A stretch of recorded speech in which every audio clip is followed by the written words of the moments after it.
start, we are going to add 2 3/4 cup of all-purpose flour to a large mixing bowl. Then add a half teaspoon of baking powder and 1 teaspoon of baking soda. Make sure they are not expired.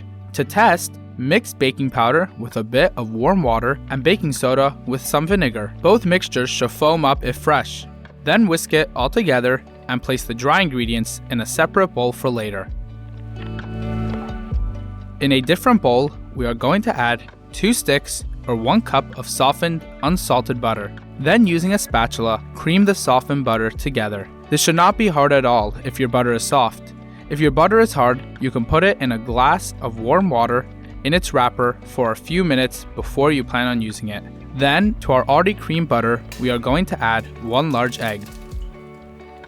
If you enjoy making recipes like this at home, then make sure to subscribe now so you don't miss the next video coming out.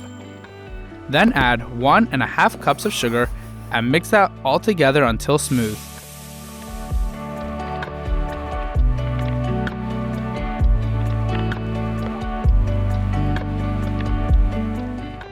Bring back your dry ingredients from earlier and add that now to the mixing bowl and mix it all together until there is no more visible flour.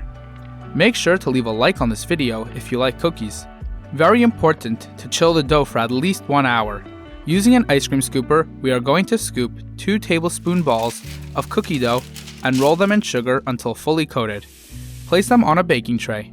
They are going to spread a bit, so don't place them right next to each other.